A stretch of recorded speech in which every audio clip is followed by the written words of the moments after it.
Imagine a princess, a fugitive from a distant land, cast adrift with nothing but her ambition. It is the year 814 BC, and on the sun-drenched coast of North Africa, the extraordinary journey of Dido begins. Fleeing betrayal and seeking a new destiny, she arrived with a bold proposition for the local chieftain. Her request was deceptively simple, as much land as an ox hide could cover. But Dido was no ordinary exile. With astonishing ingenuity, she sliced a single ox hide into impossibly fine strips, meticulously laying them out to encompass an entire, vast hill, the very foundation of what would become Byrsa. From this single act of audacious cunning, a new city began to rise, a beacon of Phoenician enterprise. This was the birth of Carthage, a future titan of trade and a formidable rival, a testament to a queen's unwavering will, born from a single, cleverly used ox hide. Imagine the year is 1908. Beneath the sun-baked Cretan sky, archaeologists are meticulously sifting through the dusty ruins of a once magnificent Minoan palace. Their trowels scrape against centuries of forgotten history, unearthing fragments of a lost civilization. Then, amidst the debris, a startling discovery is made. A small, unassuming clay disc, no larger than a hand. But this is no ordinary find. Stamped into its surface, in a precise spiral, is a series of symbols. Unlike any script ever encountered, these are not mere scratches, but intricate hieroglyphs, pictograms of a forgotten language. Who crafted this enigma? What stories do these alien markings hold?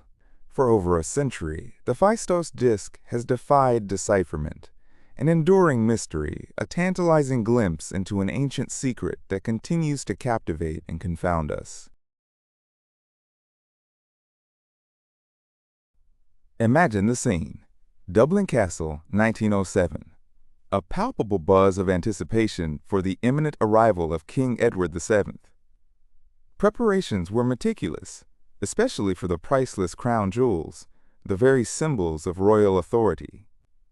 They were secured, locked away in the formidable Bedford Tower safe, a vault seemingly impenetrable. But as the king's carriage approached, a chilling discovery sent shockwaves through the castle. The jewels had vanished. Stolen, a scandal of epic proportions before the monarch had even set foot on Irish soil. The question on everyone's lips: who could have pulled off such an audacious heist? Rumors swirled, whispers of a disgraced duke's nephew. But no one was ever apprehended, no trace found. These magnificent symbols of power remain lost to this day, a tantalizing unsolved mystery woven into the fabric of Irish history. In the scorching heat of 1881, a seismic shift threatened to redraw the map of Anglo-Egyptian Sudan. From the vast desert, a figure emerged, proclaiming himself the Mahdi Muhammad Ahmad, the divinely guided one. His message was electrifying, a call for holy war, a fervent call for Islamic revival, a thunderous rejection of Ottoman Egyptian rule. And the Sudanese people answered. A massive uprising erupted, uniting tribes under a single, powerful banner. The colonial powers, blindsided, watched as their authority crumbled.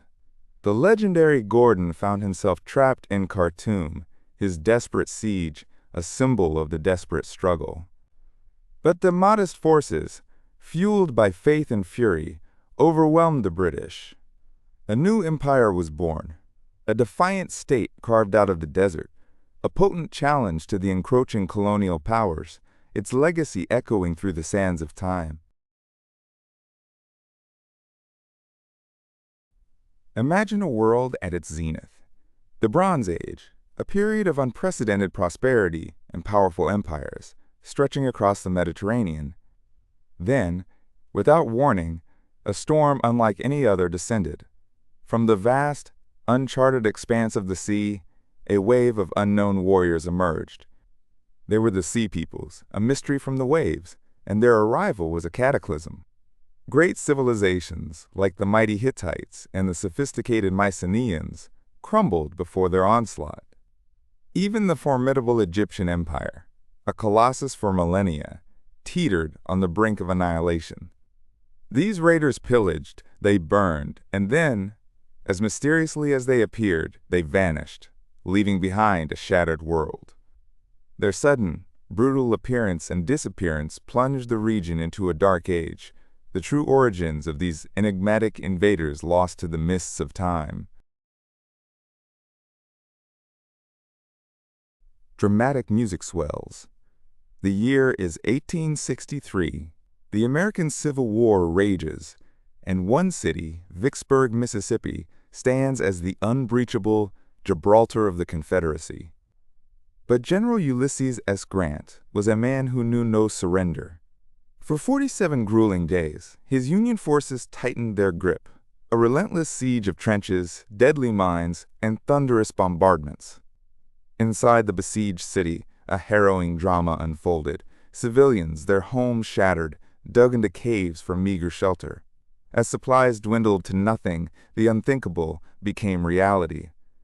Rats, then mules, became the last resort for sustenance. Finally, on July 4th, the starving defenders yielded. Vicksburg fell, and with it, the mighty Mississippi River was finally in Union hands, a victory that irrevocably cleaved the Confederacy in two.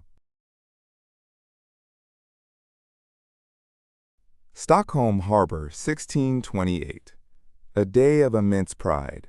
Sweden unveiled its newest marvel, the Vasa, a warship designed to be a floating fortress, a symbol of royal power. On its maiden voyage, with a grand royal audience watching from shore, the unthinkable happened. A gentle gust of wind, seemingly harmless, caught the sails. But this magnificent vessel, built too tall and too heavy with its rows of bronze cannons, heeled over. Water surged through the open gun ports, and with shocking speed the Vasa sank, disappearing beneath the waves just yards from the shore. A spectacular tragedy on her very first sail. But the story didn't end there. Over 3 centuries later, in 1961, this lost queen of the sea was resurrected, offering an unparalleled window into a bygone era. In the hallowed halls of Berkeley, California, 1940, a discovery was brewing that would irrevocably alter the course of human history.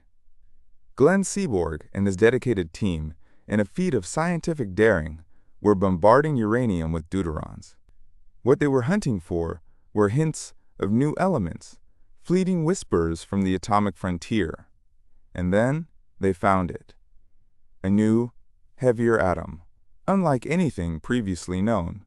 It pulsed with an intense, almost terrifying radioactivity, a mystery born of the universe's deepest secrets.